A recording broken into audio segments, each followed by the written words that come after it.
You guys are about to watch a fascinating interview with CEO Nish of Professional Visa and Educational Service, because again, like the famous saying, migration is a process, not a problem, and you have a world-class team ready and willing to guide you through that process. So you are about to listen to an interview where you could be guided, where you could receive valuable information on how to migrate to Australia.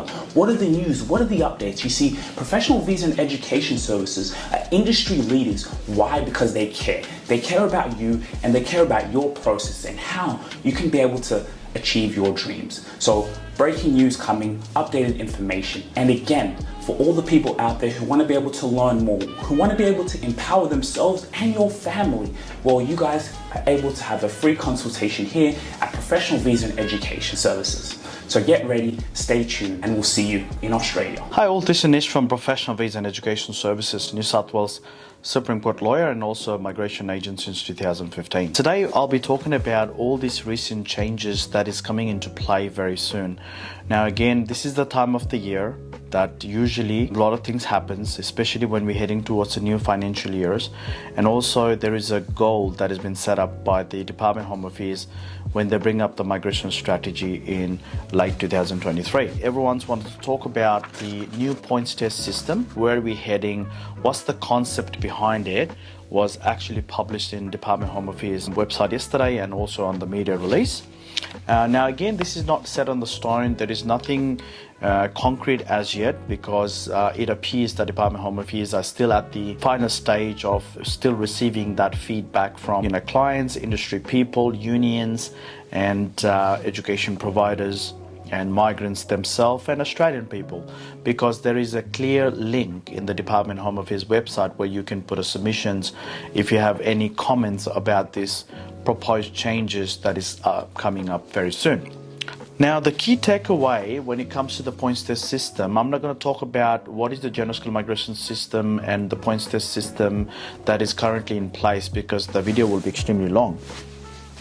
So what I want to talk about is, first thing first, the general skill migration visa predominantly represents significant part of the permanent residency quotas every year, and it represents the visa subclass 189, 190 and 491.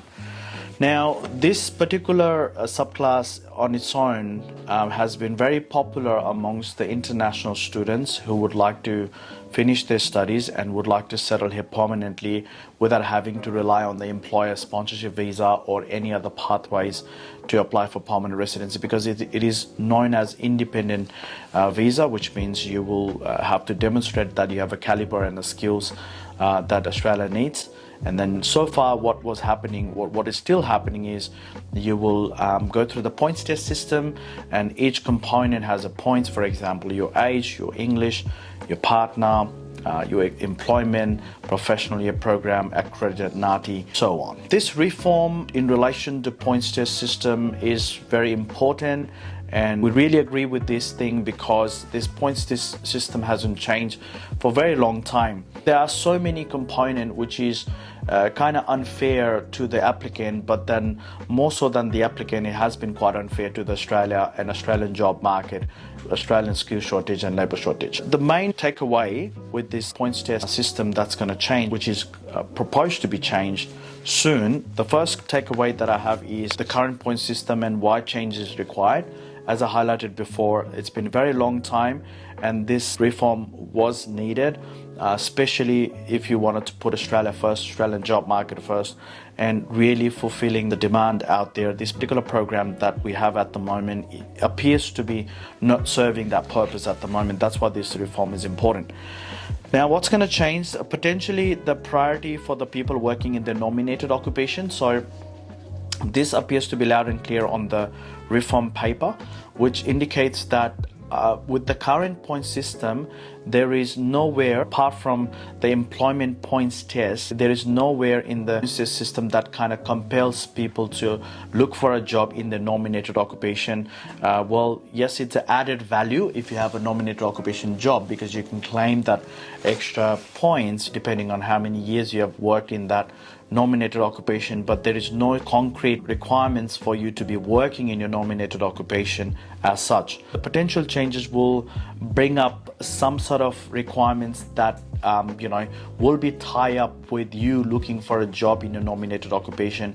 Why? Because the government thinks this will compel the international students after finishing their studies to particularly look for the job in the nominated occupation, so that the Australian labour market, the Australian skill shortage, Australian labour shortage can be fulfilled in the area that we need to fulfill. Number 3 is there could be potential changes in a skill occupation list, and this is not something usually part of the reform, but again, every year after the industry consultation, jobs and skills will represent some reports to the Department of Home Affairs.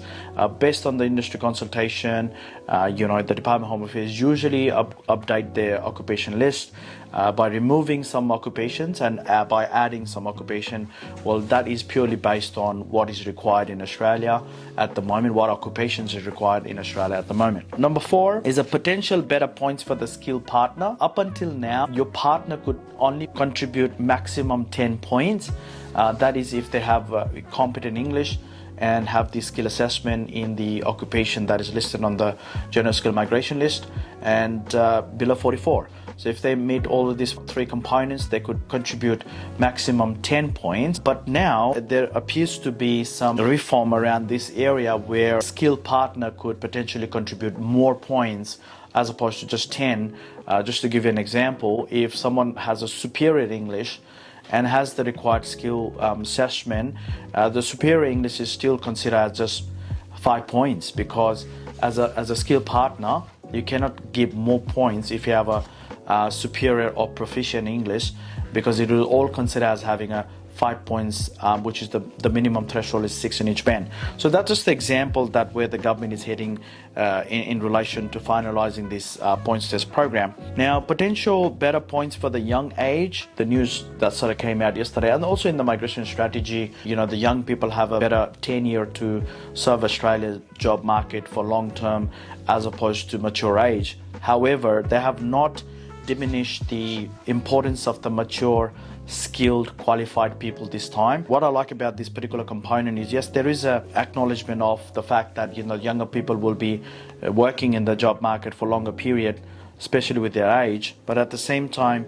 there is acknowledgement of the mature people with the higher skill set. Especially, I think it is reflecting more towards their qualifications, like someone's holding a PhD degree or someone has an extensive amount of experience in this particular area. I don't think they will be diminished anymore, and this is something that is coming up to acknowledge the mature group, but at the same time there appears to be the extra points for the people depending on their age. The other part is the removal of the professional year program. The data suggests a lot of occupation they are facilitating professional year program. For example, accountants, they have professional year program. For example, ICT occupation has professional year program, and engineers. This professional year program not really contributing to migrants being able to secure a job in the nominated occupation. Well, in fact, there is no data suggesting that this professional year program has significantly assisted Australian job market in order to get employment in the nominated occupation. Hence, there is some indication that professional year program might not be a contributing factor for the points test system in future. But again, this is all the questions and then all rationale behind where we're heading in relation to how the reform will potentially look like. So again, the final changes is not implemented as yet. Still, the Department of Home Affairs has urged a lot of stakeholders to come forward and put their submission if they don't agree with certain points. If they agree with certain points, I think the Department of Home Affairs are urging people to come forward and put their submission. The link will be provided in this website. If you wish to apply for the feedback or the submissions, I will provide that link in this video comment. Thanks for watching. I'll be back again with more update in future. Bye-bye. If you really enjoyed this video, make sure to click